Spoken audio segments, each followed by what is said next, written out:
우리가 전번 시간에 이 업을 외행동으로 규정하면서 결국 이제 바깥에 뭐가 있느냐? 육경들이 있다. 그래서 그 바깥에 육경들이 있다라고 하는 말은 나 바깥에는 육경들 외에는 없다 이 말하고 똑같아요. 그래서 결국에 존재하는 것들은 모조리 육근하고 바깥에 있는 뭐다? 육경들하고 이 안에 어떻게 된다? 다 들어가 버립니다. 뭐가? 모든 존재가. 이처럼 모든 존재가 육근과 육경으로 이루어진 12가지 속에 다 포섭되어 버린다. 이 뜻을 지닌 말이 처야, 처.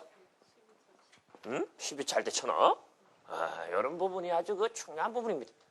그래서 우리가 이제 처라고 하는 말도 이 산염차 할 때 처가 다르고 또 처, 비처, 지력 할 때 처가 다르고 그런 이야기 했죠. 그죠? 그런 것처럼 정확하게 여러분들께서 이 처의 이 용법을 파악을 하셔야 돼. 그래서 이 12차 할 때 처는 다른 처하고 달리 포습된다. 분류 포습된다. 그래서 분류처 또는 포섭처로서의 처입니다. 그래서 여러분들 자료를 보게 되면 이 12처 같은 경우는 요 12와 처 사이에 입자를 집어넣어 갖고 12입처라고도 이야기를 해요. 이 무슨 입자입니까? 들입자죠. 그죠? 들어간다 이거야. 뭐가? 모든 것이. 어디에? 12가지에. 12가지에 들어가는 처다. 그리고 요 앞에다가 내자를 붙이기도 하고 또는 외자를 붙이기도 해갖고 내입처. 또 어떨 때는 외입처. 그러니까 안에 들어가서 분류포섭되는 것 그리고 밖으로 들어가서 분류포섭되는 것. 그래갖고 안에 들어가서 분류포섭되는데 6가지가 있어서 육내입처. 바깥으로 들어가서 분류포섭되는데 6가지가 있으니까 육외입처. 합쳐서 12입처 또는 12처. 그렇게 된 거예요, 이게. 그래서 이것도 봐서 알지만은 여기 처는 그냥 처가 아니고 입처다. 들어가는 거다. 분류되는 거다. 뭐가 들어가고 분류되느냐? 일체. 일체가 들어가고 분류되는 거다. 그래서 여기도 보면 알지만은 내자하고 외자가 붙어 있죠, 그죠? 그러니까 업을 우리가 내행동이라고 해서 외행동이라 했습니까? 외행동이라고 부르는 것은 육근이 육근 스스로에게 행동의 방향이 설정이 되면 내지만은 육근이 육근이 아닌 바깥에 행동의 방향을 설정하게 되면 뭐가 된다? 외가 된대. 그래서 뭐다? 외행동이라고 했다. 이런 것도 여러분들 일관성 있게 부처님 말씀을 이해할 수 있는 것입니다.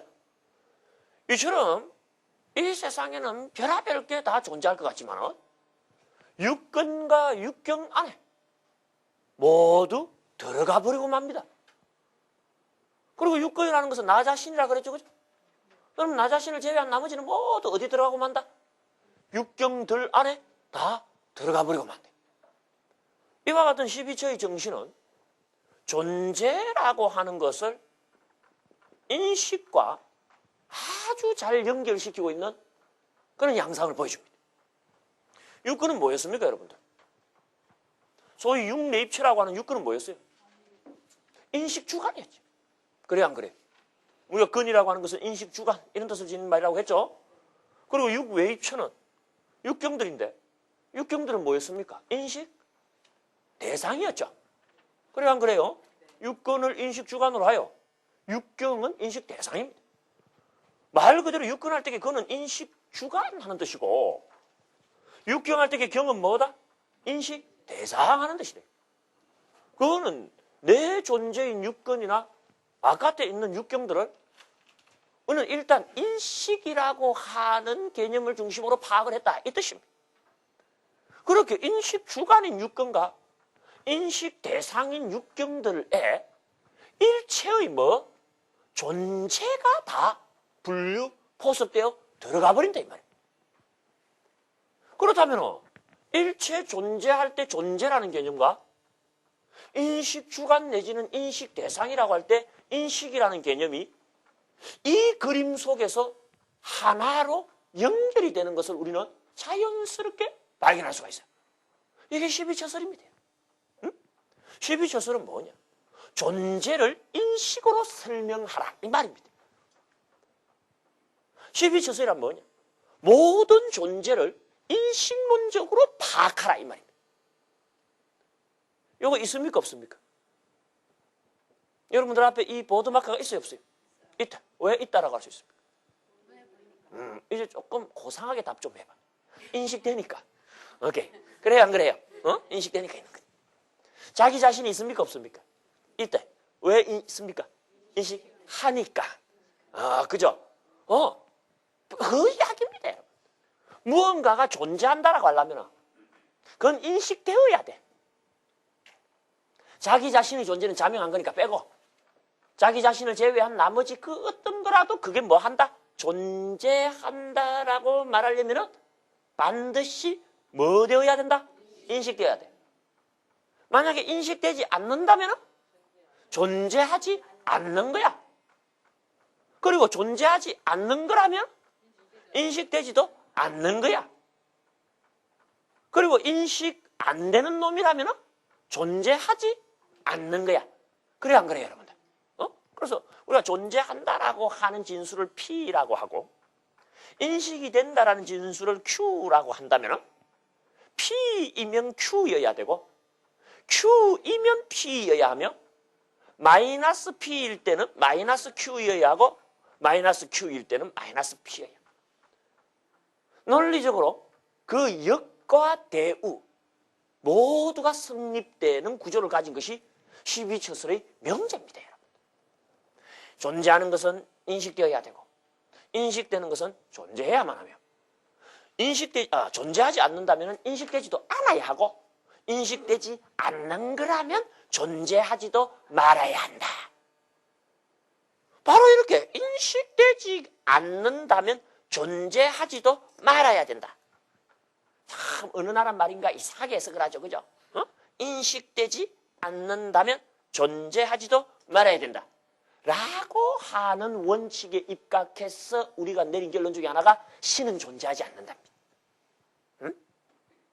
기독교 같은 유실론적인 종교에서 말하는 신 있죠, 신. 그 신은 우리 불교에서는 있다고 한다, 없다고 한다? 그런 신 없다고 합니다. 왜 없다고 하는 줄 압니까? 옳지. 인식되지 않으니까, 뭐가? 신이라는 주제는 마이너스 Q야. 인식되지 않으니까 존재하지 않는다고 말하는. 이런 논리 근거가 어디서 나왔다? 일체는 12처 하는 12처설의 바탕. 만약에 신이 인식이 된다면 있다 해야지. 있다고 해야지. 그런데 인식이 되지 않는다면 존재한다라고 볼 수가 없다는 거예요. 우리가 이제 이렇게 그 신의 존재에 대해서 인식의 가능성에 바탕하여서 결론을 내리게 되면은 이 기독교인들이 할 말이 영 없는 게 아닙니다. 기독교인들이 논리적으로 어떻게 이 설전을 펼치느냐 하면은 보이지 않는다고 꼭 없는 거는 아닐 수 있다. 왜? 못 봤을 수도 있지 않느냐 하는 논리를 제기를 합니다. 그래서 이제 그럴 때 우리 12처설은 어떻게 대응할 것인가 하는 걸 생각해 봐야 되고, 두 번째, 네 열반 봤냐 하고 물어봅니다. 대단해. 여러분들은 열반을 봤습니까? 여러분은 열반을 경험했습니까? 그럼 있는 겁니까 없는 겁니까? 그럼 뭐 좀 이상해지죠. 당신들은 열반을 본 적도 없으면서 열반이 있다라고 주장하면서 왜 신은 본 적이 없다고 해갖고 없다라고 논리를 전개하느냐 이게 그건 모순이지 않느냐. 자, 못 봤을 수 있는 거지 없는 건 아닐 수도 있다 하는 이런 이 관점하고, 여러분들은 열반을 보지도 못했으면서 함부로 열반은 있다고 하면서 왜 신은 보이지 않는다, 인식되지 않는다고 해갖고 신은 존재하지 않는다라고 말하느냐. 이걸 우리는 12처설의 입장에서 어떻게 설명을 하거나 또는 대응을 해야 될까요?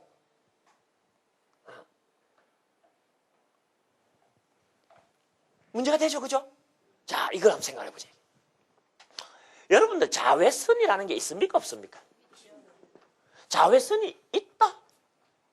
참 말이 안 되는 거야, 이 자외선이 있다는. 왜? 우리 눈에 보이는 강선을 우리는 가시강선이라 그럽니다. 그 가시강선보다 주파수가 짧고 에너지가 많은 그러한, 다시 말해서 빨주노초 파남보 중에서 보라색 바깥으로 나가갖고 우리 눈에 안 보이는 광선을 뭐라 그런다? 자외선을. 빛은 보여야지 있단데 자외선은 보이지 않는 빛입니다. 정의상. 근데 보이지 않는데도 자외선이 있다 합니까? 없다 합니까? 있다 하죠. 우린 자외선이 있는 줄 어떻게 알았을까? 우리 눈에 보이지도 않는 자외선이 있는 줄 어떻게 알았을까? 얘기를 듣고 알았어요. 그 예수가 하나님 있다 하던데 씨를 말미암지 않고는 가지 못한다 하고 말도 한두 마디가 아니고 많이 했어. 그거 보면 있긴 있는 거 같아. 어? 자외선은 우리 눈에 보이지 않는 강선을 자외선이라고 하는데 눈에 보이지 않는 자외선이 있다라고 어떻게 말할 수 있느냐? 과학적으로 증명한다든지 증명이 되니까. 피부는 딴 것 때문에 탔다라고도 볼 수 있지 않아요? 어? 피부는 딴 것 때문에.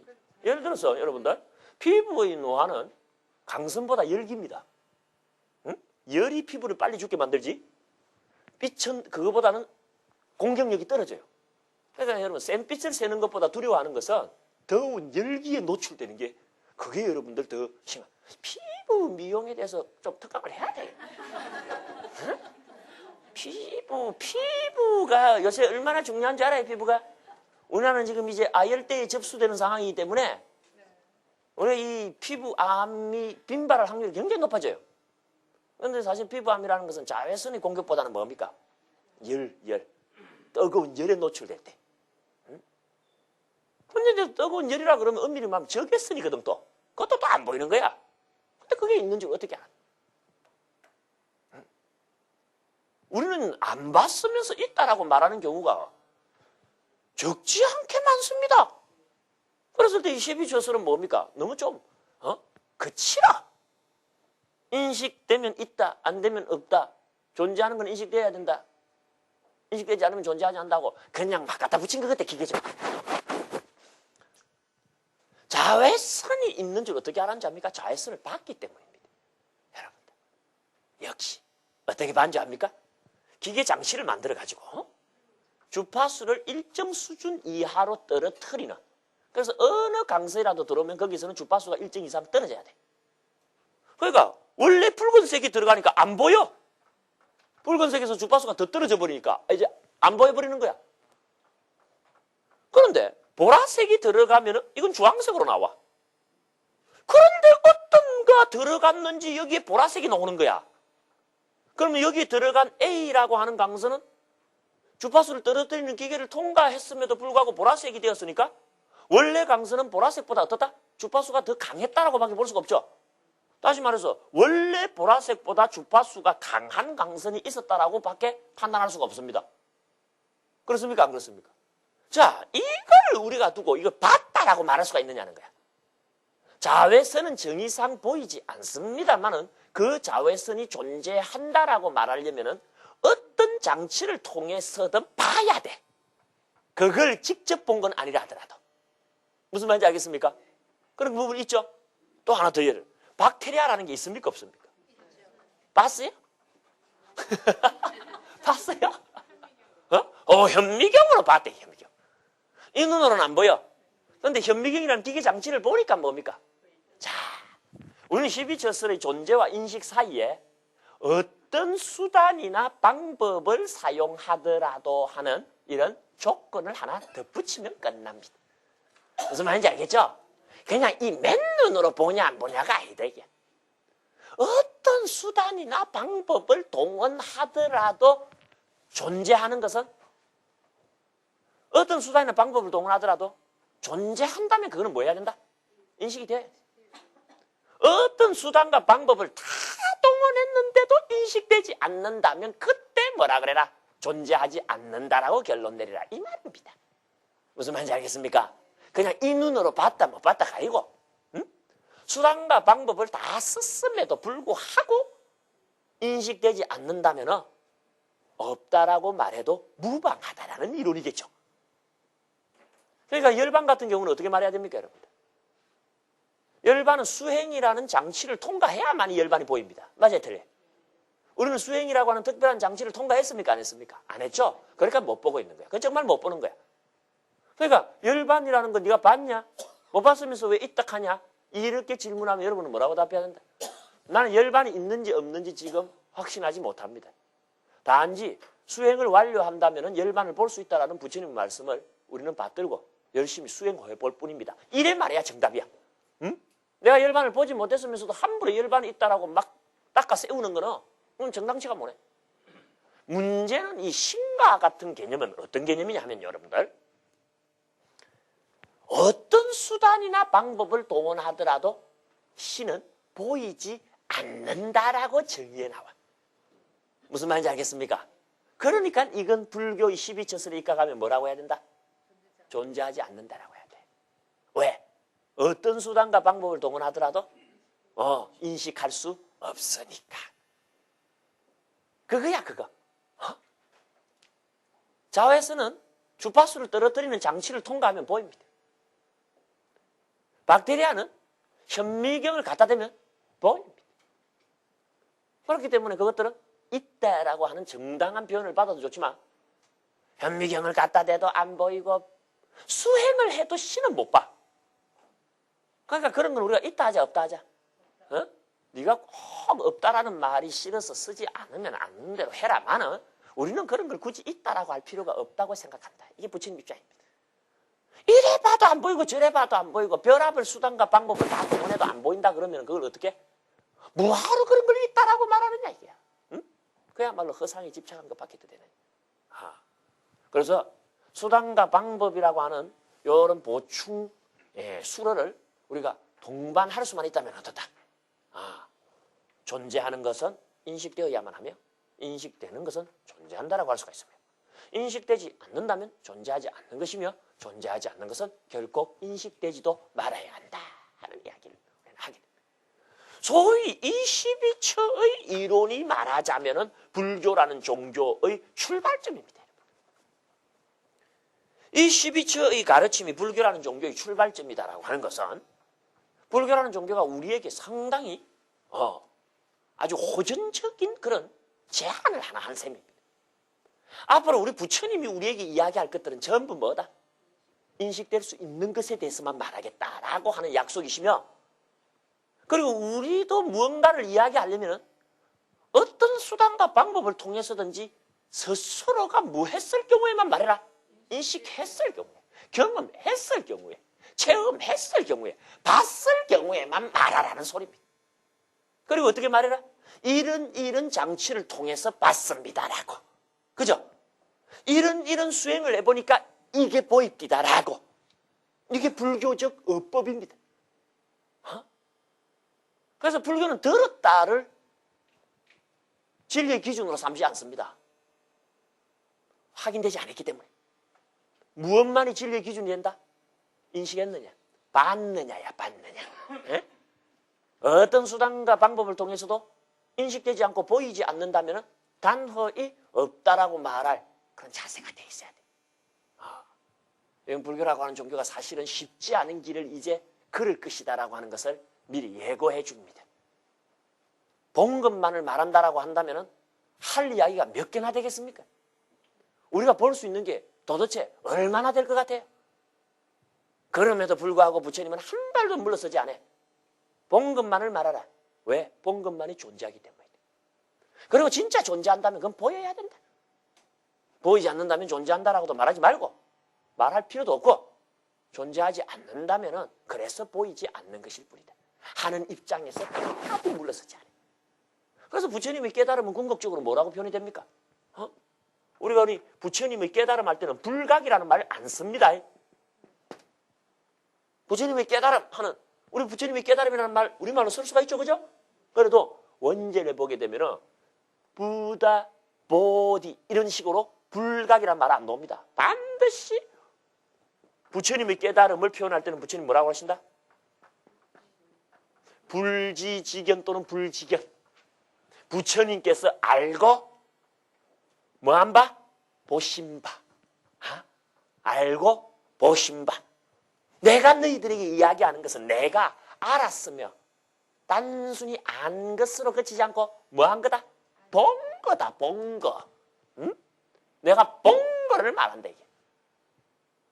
깨달음은 본 겁니다, 여러분. 깨달음이라고 하는 것을 이렇게 그리면은 그 깨달음은 뭐다? 본 것입니다. 본 것. 왜? 안 것이 이만하거든. 안 것은 이만한데 본 것이 이만합니다. 본 것이 계란 노른자처럼 안에 들어있어. 그랬을 때 알고 본 것을 깨달음이라고 한다는 말은 본 것이 깨달음의 본질적인 범주라는 소리입니다. 여러분. 부처님은 뭐만 말씀하신다? 본 것만 말씀하신다. 응? 이 본 것만 말한다라고 하는 자세, 이 자세가 굉장히 중요합니다. 여러분은 1980년도에 어디에 계셨는가 모르겠는데 우리 기억에 1980년도라고 하는 이 연도는 상당히 참 충격적인 한 해였습니다. 저는 그때 이제 대학교에 들어갔었어요. 80학번이니까. 80년대 대학교에 딱 들어갔는데 참 좋더만요. 매일 대문하고 공부는 안 하고 막 얼마 안 했더만은 막 휴교령이 내려갖고 아예 공부는 집어치우라 그러네. 그래갖고 참 첫인상이라는 게 중요해요, 사람은. 이 대학교 시작을 그렇게 놀면서 시작을 해놔놓으니까 아주 대학교 끝날 때까지 놀기만 하더라고요. 이게 문제였는데 알다시피 그때 이제 이 광주 민주화 운동이 벌어졌어요. 당시에 이제 광주 사택을 했죠. 뭐 대학생들이니까 얼마나 그 진실을 알고 싶고 이 정상적이지 않은 루트로 전해지는 그 참혹한 소식들을 우리가 듣잖아요. 근데 이제 뭐 광주 지역은 접근할 수가 없고, 이제 상황이 정리되고 해갖고 광주 지역 위수령이 이제 풀렸어요. 그때 바로 여름에, 광주를 제 친한 친구하고 이제 방문했어요. 광주 쪽 친구. 그래 이제 가갖고 참 거기 있는 사람들 직접 만나갖고 이 약 저 약 들어보니까, 이게 참 일이 보통 일이 아니더만요 이게. 근데 나는 그때 놀라웠던 게 하나가 있는데, 그 광주 시민의 질서의식, 정지가 나가버리고 밤만 되면 암흑천지가 되는데 광주 시민에 의해서 자행된 도둑질이랄지 어떤 민생사범이라는 게 하나도 발생 안 한다는 거예요. 근데 그건 있을 수가 없는 일입니다, 사실. 왜냐하면 사람이 다 똑같지 않아요. 100만 명 가까이 모여있으면 별의별 놈이 다 있거든. 그러니까 어떡합니까? 그냥 분위기에 휩쓸려가지고 폭동이 일어날 수도 있고 아주 정말 혼란 그 자체일 확률이 굉장히 커집니다. 그런데 도청을 점거하고 광주 시민이 말하자면은 그 광주를 이렇게 점거했을 당시에는 그렇게 치안 유지 질서가 됐다. 난 그게 이상했어요. 그건 말이 안 되는 거다. 그럴 수는 없는 거다. 암만 강주지만. 그래도만 그 비결이 있더라고. 초창기에는 그 질서 유지가 안 되더래요. 막 흥분해갖고 사람들이 죽어나가니까. 막 폭동이 일어나려고 그러고 정말 심각했대. 근데 한 가지가 그 시민들을 말하자면 뭡니까? 질서 있게 그나마 피해를 줄이면서 유지하게 했던 것이, 자기들이 판단해 보니까 이 혼란스럽고 위급한 상황이 굉장히 혼란스러웠대요. 무엇을 말미암아 가장 큰 영향을 받는데 유언비어였대. 유언비어. 막 별의별 유언비어가 다 날뛰는데 방송 다 정지되지 뭐 전기 안 누르는데 어떡합니까 여러분들? 뭐 어디서 사람이 어떻게 죽었다더라, 어디서 어떻게 죽였다더라 막.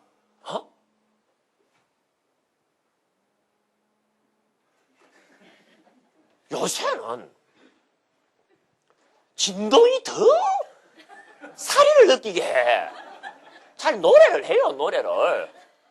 좋은 노래를 틀어요, 차라리. 아주 이빨이 다다다닥 부딪히는 거 같고 나는 저 진동 소리를 들으면은. 진동이 아니야. 지진이야, 지진 저거는, 수준이 거. 그래, 유언비어가 놔두는데요, 난무하는데 치안이고 뭐고 다들 돌겠더라는 거예요. 근데 강주 시민 중에 누가 그 말을 했는지 몰라더라. 한 사람이 뭐라고 제안했냐. 우리 본 것만 말합시다. 응? 자기가 직접 본 것만 말합시다라고 한 거예요. 들은 건 말하지 말자고. 지 눈으로 안 보고 들은 건 이 유언비어를 남겨놓고. 그러면 폭동 상황을 더 야기하기 위해서 그런 거짓된 정보전이 개입될 수가 있어요. 사람들 다 돌기 만들어버리면 정말 죄인 돼버리거든. 우리 정신 똑바로 차린 사람들입니다 하는 걸 유지를 해야 된단 말이야. 근데 뭐 자기 가족들이 어떻게 됐다는 식의 소리를 계속 들어봐요. 사람들이 돌지 안 돌겠어요? 뭐라고 해야겠냐. 우리 본 것만. 그때부터 유언비어가 잠들기 시작한 거야. 이건 내가 직접 봤다. 그래서 육하 원칙에 입각해서 언제 어디서 누가 누구를 어떻게 어떤 식으로 해갖고 자기 본 거니까 정확합니까 안 합니까? 그런 것만 지휘부에다가 딱 정확하게 이야기를 하지. 누가 하던 이야기 들은 거 있죠. 그건 이걸 다물고 전달하지 않기 시작해. 그 치안이 유지됐다는 거야. 감동적이지 않아? 응? 나는 그때가 그런 이야기를 다 취재하고 온 사람.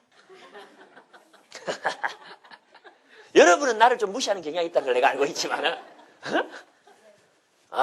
그게 그랬대. 그러니까 내가 볼 때 이게 종교야말로 유언비어의 원상이고, 종교라는 이름에서 자행되어지는 난무하는 유언비어는 막을 길이 없습니다. 응? 참 이런 거 녹음하면 뭐답니다만은 예수가 신의 아들이라는 둥. 이거 녹음이 되잖아 어차피. 이거 끌 필요가 없네. 그러니까 이런 거는 뭡니까 여러분들? 이게 확인되지 않는 미확인 정보란 말이야. 이런 게 한번 퍼져나가기 시작하면 뭡니까? 와 하고 퍼진다니까. 종교 안에 보면 그런 게 많습니다. 전혀 사실과는 관계없는 이야기가 한 사람 두 사람 건너가면서 어떡한다? 이게 아주 극단화되면서 처음 발설했던 사람의 내용과는 전혀 엉뚱한 이야기로 전돼.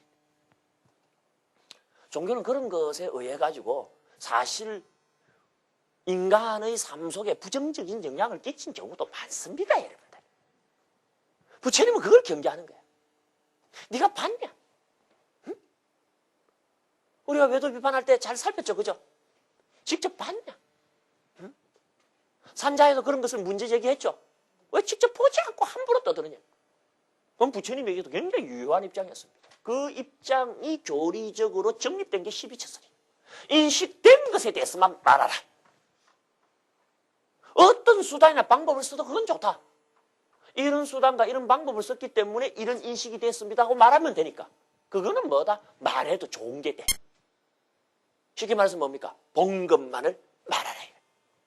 여러분들도 마찬가지입니다. 우리가 일상생활을 하면서 남한테 들은 이야기 잘 옮기는 사람들이 있어요. 그거 좋지 않습니다. 크게 안 좋은 이야기 듣고 남한테 옮기는 거. 이거는 더욱 좋지가 않아요. 그래서 내가 학생들한테 가르칠 때도 꼭 이야기하는 게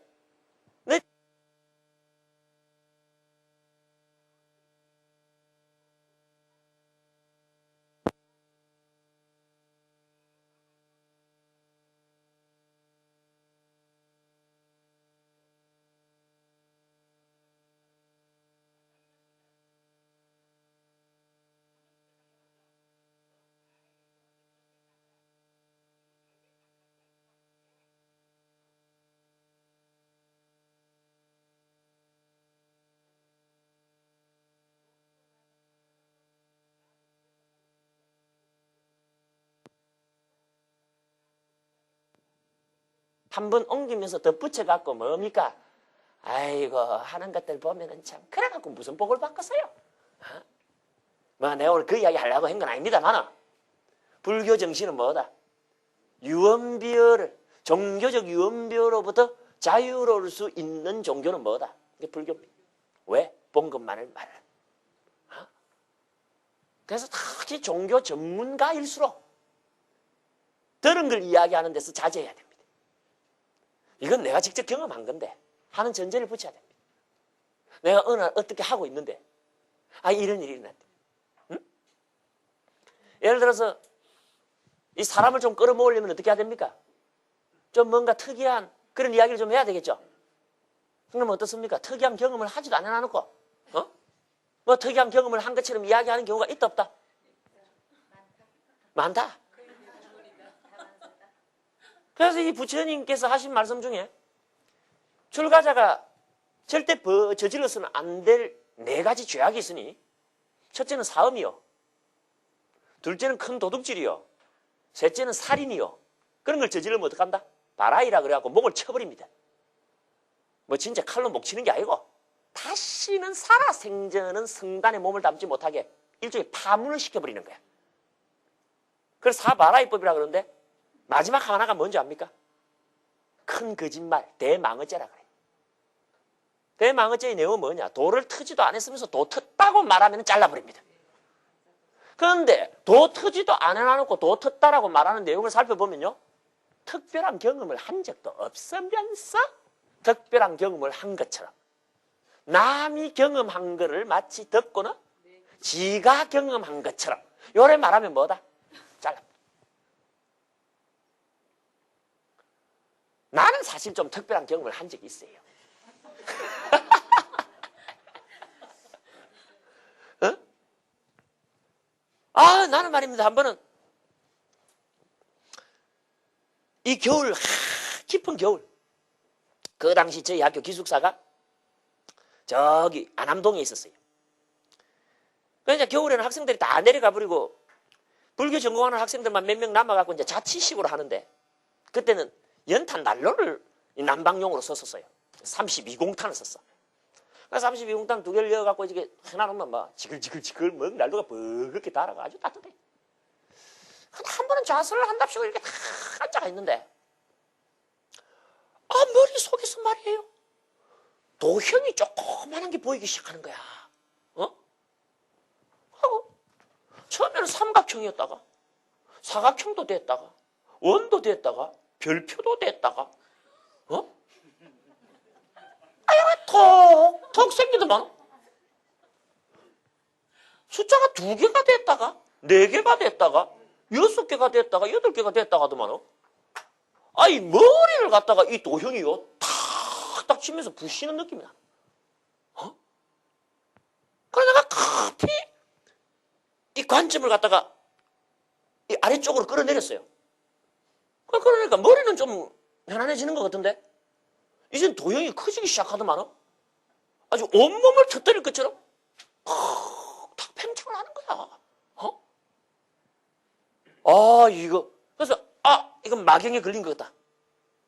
여기서 벗어나지 않으면 내가 돌든지 큰일 난다 하는 그런 어떤 문제의식이 탁 떠올라요. 그래갖고 깨어나려고 간세음보살도 부르고 엄마니 밤매험도 부르고 막 뼈를 짓을 다 하는데 그 도형의 족쇄 속에서 어떻게 벗어날 수가 없는 거야. 그래 애쓰다가 벗어났어요. 벗어나니까 상황이 그 연탄난로 지글지글 끓는데 뭡니까? 그게 등에 뜨시다고 그걸 뒤로 안고 자북을 깔고 앉아 있었던 거야. 근데 몸이 거의 다 누워가지고 그 닿기 일보 직전인 거야. 근데 여기 없을 뻔했어요 이거. 그 지글지글 하는데 넘어가고 이거 내가 봐요, 그죠? 사람 가쁩니다 여러분들. 여기 신경질이 올라가기 때문에. 그게 뭐 특별한 경험은 특별한 경험이야. 신통은 한 경험은 아니라도 그게 자선하다가 아주 위험한 지경에 빠질 수 있다 이거야. 그러니까 독살이 하지 말고 꼭 뭐다? 대중들과 함께 선정산매 들으라고 하는 것은 혼자 하다가는 어떤 상황에 걸려가지고 어느 귀신이 잡아갈지 모르는 일이 벌어지는 거야. 왜? 지가 지를 잡아보는데 어떡해? 자기가 자기한테 홀킵니다 여러분들. 이게 큰일 날 뻔했어요. 라고 하는 내 말은 진정성이 있어요 없어요? 내가 한 말은 사실의 바탕을 둔 걸까요? 어디서 들어서 한 말일까요? 사실의 바탕을 뒀다 손 들어봐요. 문맥상 저건 어디서 듣고 한 이야기다 손 들어봐요. 둘 다일 수 있다 손 들어봐요. 둘 다 답이 아니다 손 들어봐요. 손 안 갖고 온 사람 손 들어봐요. 경험을 안 해도 경험한 사람보다 더 잘 말할 수 있어요. 그게 유언비어야. 응?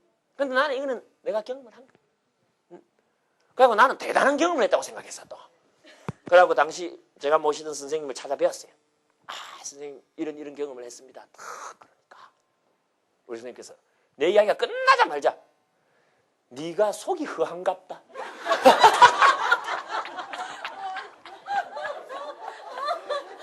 저녁에 영양 보충이나 하게 우리 집에 오이라. 그래 밤에 와서 삼겹살 구워 먹었어요. 그 다음부터는 그런 일이 없어. 그 겨울에 있으면서 뭐 먹을 거나 있습니까? 배 쫄쫄 걸고 앉아갖고 이러고 있으니까 정신이 왔다 갔다 하더만은 도형이 나왔다 들어갔다. 사람이 뒤집어지는 거야 이게. 어? 난 귀신도 봤잖아요. 그래서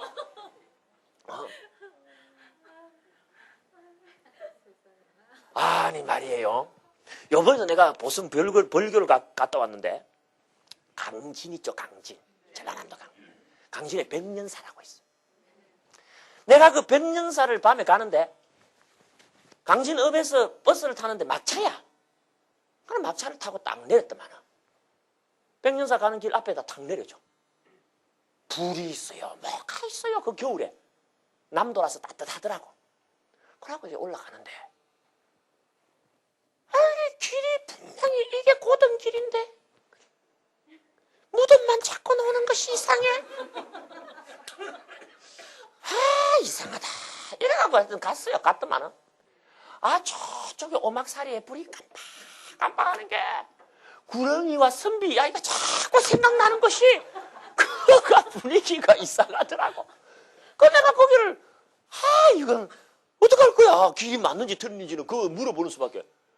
그래갖고 여보세요 그랬더니 안에서 놀래갖고 사람이 그냥 누구세요 하고 나오더라고. 그래 여기가 백년사 가는 길이 맞느냐 하니까 잘못 들었다는 거야. 여기는 묘지기가 사는 데라는 거야. 그래갖고 이래 나왔어. 그래갖고 좁은 길이다 싶은 그 길이 진짜 그 길이야. 그래 이리 더 올라가는데 하늘에 달은 잘 떴어요. 그래서 길이 좀 잘 보여서 그래 이제 이래 쫙 걸어가고 있는데 그 공동묘지 같은 데 들어갔다 나오니까 정신이 좀 안 좋더라고. 내가 봐도 상태가 안 좋아.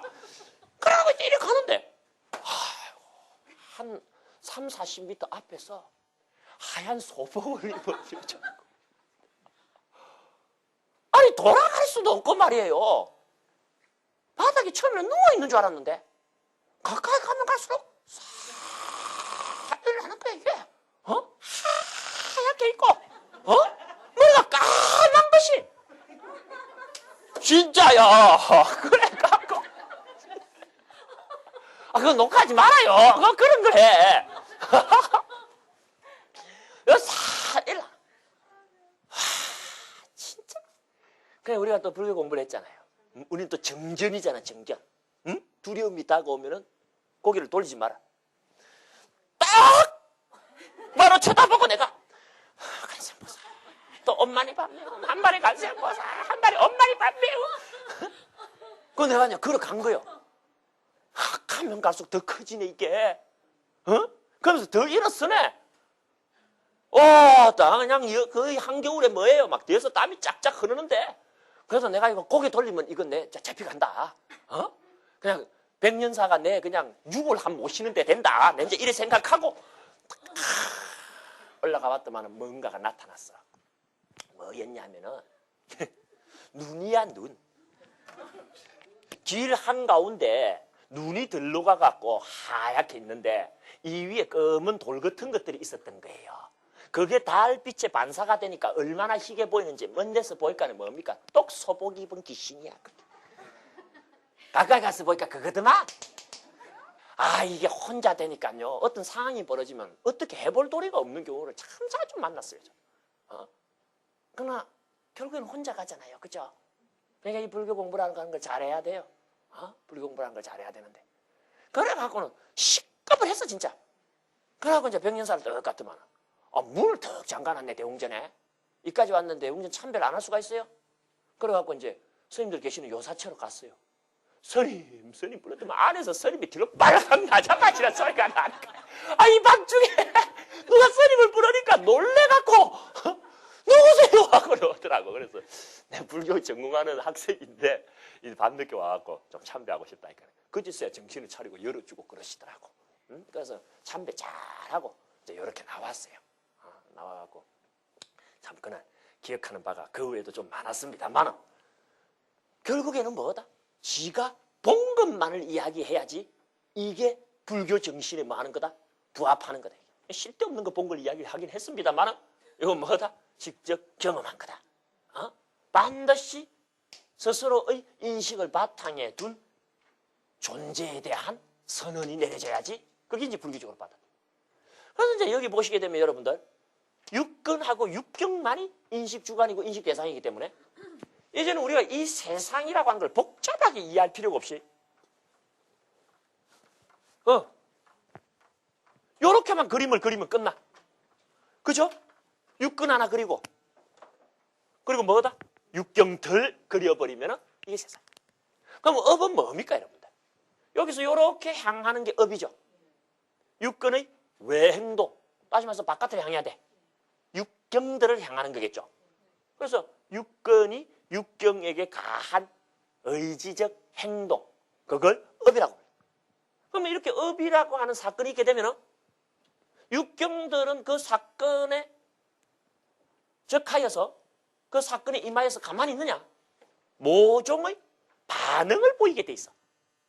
그랬을 때 이 육경들이 육근에게 보이는 그 모종의 반응을 뭐라고 부른다? 응? 육근이 육경에게 가하는 의적 행동을 업이라고 불렀다면 그 행동에 대해서 육경들이 다시 육근에게 반응을 보이게 돼. 예를 들어서 공을 걷어차면 공은 멀리 날아간다라는 반응을 보이고 그래요 안 그래요? 우리가 사람에게 뺨을 한 대 때리면 왜 때리냐고 대드는 반응을 상대방이 보입니까 안 보입니까? 보인다 이거야. 반드시 업이라는 행동에는 육경 측에서의 반응이라는 게 뒤따르게 되어 있습니다. 그랬을 때 육근이 육경에게 가한 행동을 업이라고 부른다면 육경이 육근에게 보인 반응을 부르는 고유한 불교 수로가 있거든요. 그게 뭐냐 이게? 옳지. 그게 바로 보라는 말이야. 그래서 만들어진 말이 뭐다? 업보하는 말이 만들어진. 알겠어요 여러분들? 업보라고 하는 말이 단순히 뭡니까? 한 가지 단어가 아닙니다. 업이라는 말과 보라는 말이 결합된 복합어야. 그리고 두 말은 아주 달라. 업은 육근이 주체가 되어서 일으킨 행동이고 보는 육경들이 보이는 반응이 보지. 그러니까 방향이 서로 반대죠. 그래서 우리는 업이라는 말과 함께 어떤 말을 만나게 된다? 보라는 말을 만나게. 그리고 반드시 업보라 그러지 보업이라고 하지 않는 이유는 업이 있은 다음에야 뭡니까? 왜? 보는 성격상 반응이지 스스로의 행동은 아니거든. 무슨 행동이 있은 다음에야 생기는 반응이 보기 때문에 업이 먼저 나오고 그 다음에 뭐가 나온다? 보가 나오는 거는 당연합니까? 안 합니까? 그래서 이걸 뭐라고 부른다? 업보라고 부른다. 업보.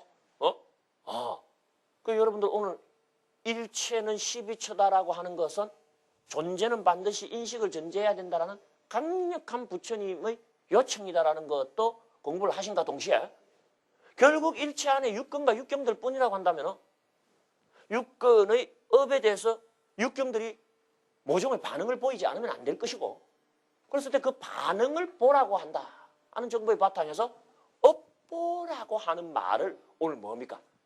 하나 들은 게 되는 셈입니다. 업보라는 말이 어떤 경로를 통하여 성립되는가 잘 아셨죠? 그래서 반드시 업은 육근을 전제해야 되고 보는 육경들을 전제해야 돼. 육근의 업, 육경의 보 그러는 거야. 그렇겠죠, 그죠? 업의 주체는 육근이고 보의 주체는 뭐다? 육경이다라고 하는 거. 이런 논리로 이 개념들의 흐름을 여러분들이 파악하지 않으면 나중에는 엉켜갖고 엉망이 됩니다. 잘 아셨죠? 이렇게 육근이 육경에게 행동하는 업이 있으면 그 업에 대해서 육경이 보이는 반응으로서의 보가 있다. 자, 이러면 여러분들에게 또 한 가지 불교를 이해하는 중요한 요령을 이제 제안을 해도 될 듯해요. 이 부처님의 가르침을 우리가 자세히 들여다보면은 크게 세 가지 범주로 나뉘어집니다. 하나는 아까도 말한 존재론적인 범주와 그 다음에 또 하나는 사건의 범주, 그리고 또 하나는 오늘 이제 여러분들께 이야기할 요것의 범주인데, 먼저 부처님은 뭐가 존재하느냐와 관련된 말씀을 많이 베풉니다. 이 그림에서 보면 존재하는 것은 뭡니까, 여러분들? 응? 육근하고 육경이죠. 육근하고 육경은 존재에 속해. 그 다음에 사건은 뭡니까? 존재가 일으키는 사건이죠. 그러면 이 구도 속에서 사건에 해당하는 건 뭡니까? 옳지. 업하고 보가 사건이죠. 그러니까 말을 어떻게 하면 되느냐면 육근이라는 존재가 일으킨 사건이 업이고 육경이라는 존재가 일으킨 사건이 보다. 요래 말을 해도 돼. 알겠습니까? 예를 들어서 여러분들, 새가 날아간다. 이러면은 새는 뭡니까? 존재죠. 날아간다는 뭡니까? 그 새가 일으킨 사건이겠지. 그래요, 안 그래요? 그래서 우리가 이 가만히 세상을 관찰해 보면은 존재론적으로 관찰되는 부분이 분명히 있고 사건의 차원에서 관찰되는 부분이 또한 있습니다. 새만 관찰되는 게 아니고 새가 날아가는 게 관찰되잖아요. 그래요, 안 그래? 그랬을 때 날아가는 새는 존재지만 새가 날아간다는 것은 사건이니까. 우리도 마찬가지입니다, 여러분들. 내가 강의를 듣는다 할 때 나는 존재지만 뭡니까? 강의를 듣는다라고 하는 것은 내가 일으킨 뭐가 돼요? 사건이 된다. 부처님은 우리에게 이 세상에 존재하는 모든 존재와 사건에 대해서 다 알려줘야 할 의무를 가진 분입니다. 적어도 의미 있는 존재나 사건은 다 이야기를 하십니다. 그런데 문제가 하나가 있어요. 무슨 문제가 있느냐? 존재와 사건을 다 표현할 만큼 언어가 따라가 주질 않아요. 무슨 말인지 알겠습니까? 우리 인류가 사용하는 단어라고 해봤자 그 단어의 수가 몇 개나 될까요? 지금 미국 단어가 가장 많은 세계적인 단어들을 수집하고 있는데 웹스터 사전에 들어가 있는 가장 큰 사전의 단어 수라고 해봤자 사실은 여러분 50만 자. 그래서 좀 더 키워줘갖고 100만 자라고 칩시다. 그러면 100만 단어를 가지고 이 세상에 존재하는 모든 것들을 다 포함할 수 있을까요, 없을까요? 세상에 존재하는 게 100만 개뿐이겠습니까? 훨씬 더 되겠죠? 문제는 존재만 우리에게 알려줘서 되는 게 아니고 무엇에 관련된 정보도 알려줘야 된다? 사건에 관련. 그러면 존재의 수에 비해서 사건의 수는 월등히 더 많습니다. 예를 들어서 새는 날아가기만 합니까? 지적이기도 하잖아요. 맞아요, 틀려요? 지적이다는 어떻게 쓰나? 하다 쓰자. 그러면 새가 날아간다도 사건이지만 지적인다도 사건이잖아요. 새라는 존재 하나에 사건이 몇 개다? 2개. 새가 운다 할 때 운다는 사건도 있죠. 새가 모이를 쫓는다면 모이를 쫓는 사건도 있죠. 존재 하나마다 사건의 수는 기하급수적으로 늘어나. 그게 복잡한 인간으로 오게 되면 더 말할 것도 없어. 그러면 존재의 수만 해도 헤아릴 수 없는데 그 존재들이 일으키는 사건의 수는 더 말할 게 없겠죠. 그걸 우리에게 다 말해주려고 해도 말이 모자라서 말을 못해줘. 이건 부처님의 방편시설 상의 큰 장애였습니다, 여러분들. 부처님은 어떤 분이다? 내가 알고 본 것을 중생들에게도 전부 알고 보게 하리라. 이게 부처님께서 출연한 일대사 인연이다라고 하는 그런 이야기가 바로 법화경 사상 아닙니까? 열애가 이 세상에 출연한 뜻이 뭐냐? 불지지견으로 일체 중생을 계시 오입하게 하기 위함이다. 이 말은 불지지견. 부처님이 알고 본 모든 존재나 사건을 우리 중생들에게도 모두 전해주는 것이 내 목적이 돼 있듯입니다. 그런데 뭘로 전해줍니까, 여러분들? 말만큼 전해주는데 효율적인 게 없어. 그런데 말이 턱없이 모자라. 뭐에 비하면? 이 세상에 존재하는 존재나 그 존재가 일으키는 사건에 비하면. 부처님은 이 문제를 타개하신 분입니다. 아무리 세상에 존재가 많고 그 존재가 일으키는 사건이 많다 하더라도 일일이 다 단어를 하나씩 주면서 이름을 다 지어서 말해줄 필요가 없는 그런 특단의 방법을 찾아냅니다. 그게 요거야, 요거.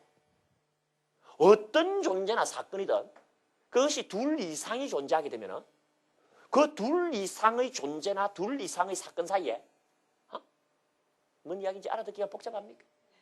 귀신 만난 이야기로 돌아갈까요? 응? 둘 이상의 존재나 둘 이상의 사건 사이에는 반드시 뭐가 성립한다? 옳지, 관계가. 부처님의 가르침은요, 존재에 대한 가르침과 사건에 대한 가르침과 더불어 무엇에 대한 가르침이 내재되어 있다? 관계. 이게 진짜입니다, 여러분, 부처님. 불교 공부를 잘한다, 불교를 잘한다라는 말은 존재와 존재 사이에 성립하는 관계를 통찰하는 능력에서 좌우됩니다. 사건과 사건을 묶어대는 관계를 간파하는 능력에서 좌우가 됩니다. 예를 들어서 여러분, 한 10명이 줄줄줄줄 걸어온다. 그러면 그 10명에 대해서 우리가 정보를 전달하는 방법을 한번 생각해 봅시다. 어떻게? 누가 또 지진을 일으킵니까? 앞으로는 절대 핸드폰과 관련하여 진동으로 해놓으시거나 이 말 빼요. 꺼버리라고 해야지. 그러면 이제 이름을 지어주는 수가 있습니다. 첫 번째 이름, 뭐 철수, 두 번째 이름, 뭐 길수, 세 번째 이름은 말수. 그하고 뭐 사수, 오수, 육수, 칠수 하고 짓든지 이름을 지어줘. 그럼 그 10명을 소개하는 방법 중에 하나는 10명의 이름을 다 지어주는 거예요. 그런데 그래 안 하고 소개하는 방법이 있어요. 김씨 가족 이러면 어떻습니까? 그죠? 그 10명이 김씨 가족 관계를 맺고 있으면 우리는 그 10명의 이름을 지어주는 것보다는 뭡니까? 김씨 가족이 들어오겠습니다 해버리면 한마디로 끝납니까? 안 끝납니까? 묘한 것은 이 세상의 모든 존재나 사건은 떨어져 존재하지 않고 자기와 다른 무언가와 모정의 뭘 맺으면서 존재하더라? 관계를 맺으면서 존재한다는 것을 부처님께서는 통찰하신 거예요. 그래서 관계라고 하는 건물을 던져갖고 끌어올리게 되면 보통 한 관계당 어떻습니까? 수없는 존재나 사건이 그 안에 다 묶여 놓는 거야. 그러면 전달하고 싶은 대로 전달할 말을 만들 수가 있어요. 관계에다가 용어를 개입시키기 시작하면. 아, 대단합니다.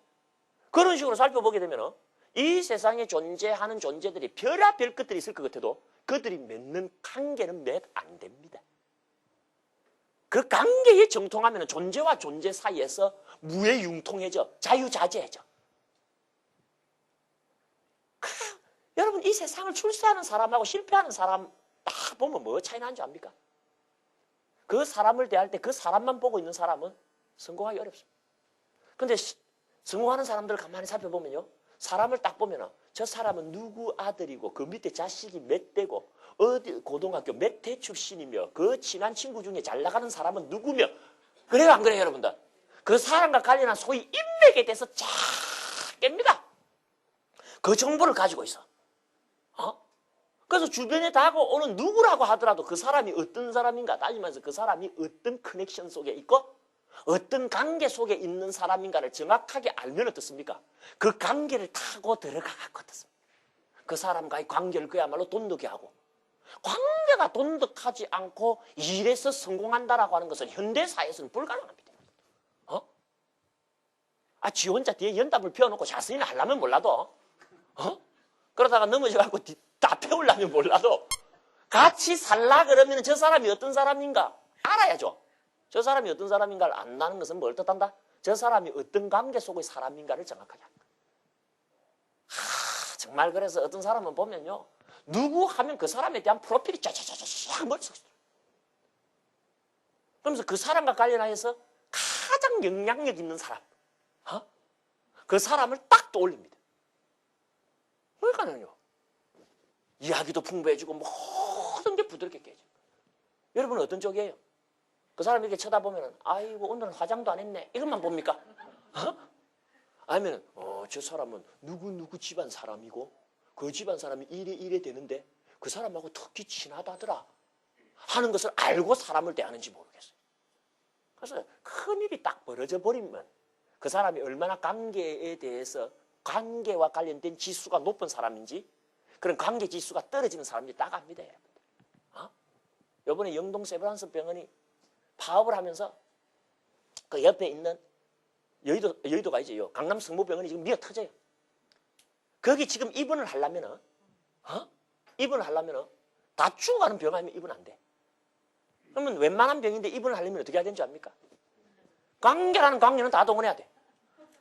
그러면은 최근에 어떤 사건이 하나가 있었는데 내가 그걸 들여다 보니까 7인용 방에 짐상 하나 얻는데 병원장, 그것도 전직도 아니고 현직 병원장 지시가 있으니까 돼.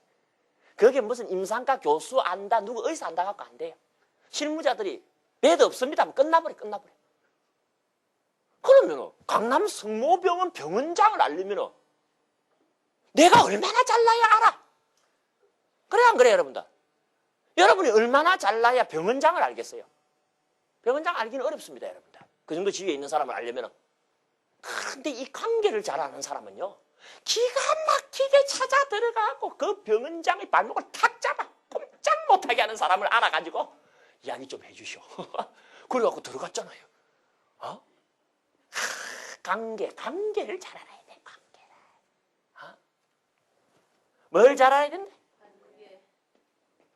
그럼 여러분들 육근이니 육경도 그냥 육근이니 육경이라고 하면 안 돼. 육근과 육경 사이에 어떤 관계가 있느냐 하고 바로 질문을 던져야 돼. 그리고 더 직접적인 것은 업과 보사입니다. 응? 업과 보사에 어떤 관계가 있느냐라는 문제 제기를 하지 않으면 안 돼. 왜? 업과 보가 이미 떨어져 있지 않잖아요. 그죠? 벌써 육근하고 육경, 이게 일체를 구성하는 짝인데 그 짝을 이루는 한 요소가 일으킨 사건이 업이고 다른 한 요소가 일으킨 사건이 보라고 한다면 그 업과 보 사이에 뭐다? 모종의 관계가 있지 없을 수가 없잖아요. 이 관계를 통찰하지 않으면 안 돼. 그럼 업과 보 사이에는 어떤 관계가 맺어지고 있을까? 응? 업과 보는 어떤 관계를 맺을까? 사돈관계? 왼수관계? 뭔 관계? 상 뭐라 그랬어요? 왜 그렇게 자신이 없이? 그러니까 자기가 이야기할 때 자신이 없으면 말하지를 마. 응?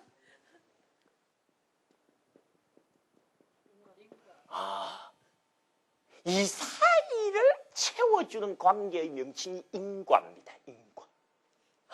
업과 보는 무슨 관계를 맺는다? 인과관계를 맺는다. 그러니까 인과라고 하는 말은 여러분들 존재의 개념도 아니고 사건의 개념도 아니고 뭐의 개념이다? 관계의 개념입니다. 그러니까 이런 것들을 여러분들께서 어떻다? 완전히 자기 걸로 만들고 안 만들고를 떠나서 드러나야 돼. 응? 인과라는 말이 언제 나오더라? 먼저 존재에 대한 이야기부터 해야 됩니다. 날아간다는 말은 의미가 없어요. 뭐가 날아가는 데가 중요하지. 그죠? 그러니까 새라는 존재가 나온다면 뭡니까? 새가 지금 뭐 하고 있는데? 날아간다. 사건이 나와야 돼. 사건이 나온다면 뭡니까? 존재면 존재, 사건이면 사건이 둘 이상, 복수를 둘 이상이 될 때는 그 둘 이상의 존재나 사건 사이에 무슨 관계가 생겨나요? 바로 물어봐요. 그게 버릇이 돼야 됩니다. 여러분들. 두 사람이 걸어만 가도 어떻게 해라? 둘의 관계가 뭐냐고 바로 물어야 돼. 그러면 여러분들 말 안 해도 잘 묻죠? 보자마자 둘이서 무슨 관계인지. 그런데 속단하지 말아요. 여기 둘이 앉아있으면 무슨 관계일까? 둘이 앉아있는 관계지 뭐. 여기 저 요래 있어도요 관계없는 사람끼리 앉지도 않습니다 또. 그래 안 그래요 여러분들? 보이지는 않으나 보이는 것 이상의 힘을 발휘하는 게 관계. 그래서 업과 보라고 하는 두 사건을 관계의 차원에서 말하면 인과가 돼. 그래서 만들어진 말이 뭐다? 업인과보. 응? 그래서 만들어진 말이 뭐다? 업인과보. 아주 복잡한 이야기입니다, 여러분. 업인과보는. 응? 업은 사건을 뜻하고 보도 사건을 뜻한다면 인과는 뭘 뜻하는 개념이다? 관계를 뜻하는 개념이고 그 사건을 정확하게 이야기하자면 육근이니 육경과 같은 존재가 또한 뭐 하고 있었다? 전제되어 있었다. 그래서 여러분 인과를 반드시 요 안에 씁니다. 왜? 업과 보 사이에 맺어지는 관계이기 때문에. 무슨 말인지 알겠죠? 업인, 보가 이런 말 잘 안 써요. 응? 인과라고 하는 관계 앞에 형용사를 써줄 때는 선인, 선과 이래 쓰지만은 명사를 같이 쓸 때는 어떻다? 반드시 업과 보라는 사건 사이에 집어넣기 때문에 업인, 가보 그래. 그 우리가 흔히 가보라는 말 하죠. 그 가보라고 하는 말은 업인, 가보에서 뒤에 두 글자를 똑 떼내갖고 이야기를 하는 거예요. 갖추어진 표현이 아닙니다. 응? 반드시 어떻게 해라? 업, 인, 과보. 요겁니다, 요거. 요게 불교라는 종교가 출발하는 기본 마당입니다, 여러분들. 응? 여기 육근, 육경이라는 말, 업과 보라는 말, 그리고 인가라는 말 다 나왔죠? 요거면 끝나. 여기서 불교가 시작하는 거예요, 여러분들. 세상에 별하별 게 존재한다고 해봤자 12가지에 다 포섭된다 그랬죠? 육내입체인 육근과 육외입체인 육경들이 포섭이 되고, 육근이 일으키는 사건은 뭐 별별 사건이 다 있다 하더라도 기본적으로는 업을 들 수가 있고, 그것에 대해서 육경들이 보이는 사건은 기본적으로 보라고 할 수가 있고, 그 업과 보 사이에 뭐가 성립한다? 인과 관계가 성립한다. 그러면은 간단한 단어 6개가 소개되고 있습니다만은 존재, 사건, 관계와 관련된 부처님의 제안이 요 그림 안에 다 들어가 있는 거예요. 응? 이제 우리 요것은 놉니다, 여러분들. 요번 학기 끝날 동안 이 안에서 돼. 이게 이제 다음 학기 가면 조금 달라지지만 그림이 일단은 이 안에서 이루어지는 거예요. 그랬을 때 여러분, 이게 육근이라는 말도 쉽지가 않았죠. 근이라고 하는 게 그냥 뿌리가 아니고 절대적 근능체니 하면서 인들이야 공부할 때 시간이 많이 갔었어요. 그죠? 육근할 때도 눈이라고 하는 게 그냥 눈이 아니고 뭡니까, 여러분들? 그냥 눈 알맹이나 눈가리가 아니고 보는 작용자다. 이게 쉽지가 않았죠? 뭐 담배 냄새가 나는 것 같아요. 이 안에서 담배를 필 리는 없고. 내가 코가 예민해갖고 안 피워요? 내가 군정장교를 할 때게 우리 군정병들이 아주 나 때문에 죽었어. 1km 바깥에서 담배 피고 오는데도 니 담배 피지 이러고. 아이, 바깥에서 누가 피는 모양이죠, 그죠? 밖에서 피는.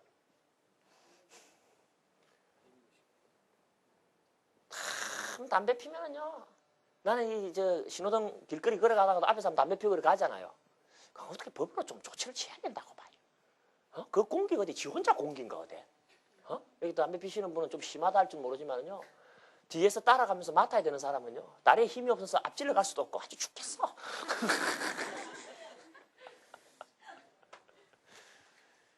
그래서 이제 육근에서도 육자가 안 할 때 아니 그냥 알맹이가 아니고 보는 작용자다.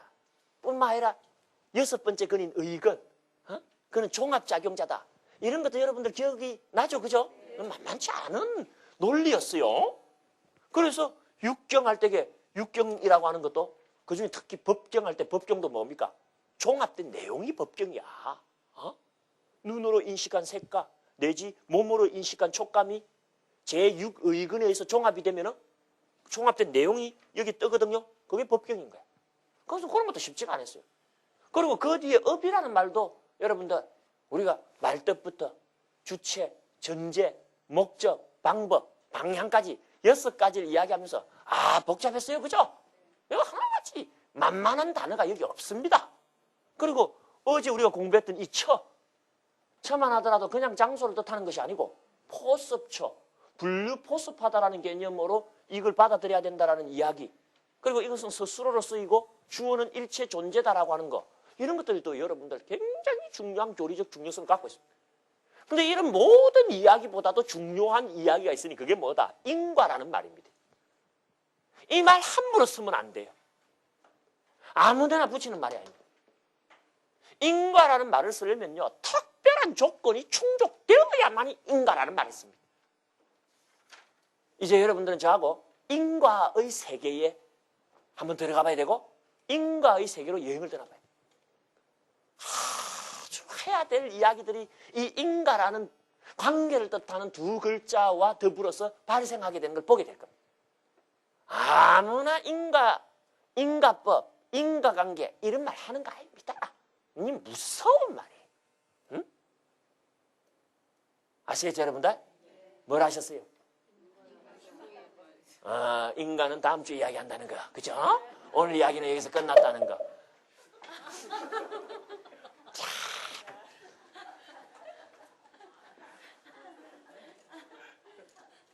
내가 다음 주에 인가 해드릴게요. 너무 흥분하지 마시고. 그래서 오늘 인가라는 말을 관계상의 용어다라고 제안한 거는 잊어버리지 마시고 다음 주에 인가가 어떤가 한번 탐색할 준비를 단단히 하고 오시라. 아시겠습니까? 오늘 이야기 여기서 모두 마치겠습니다. 대단히 감사합니다.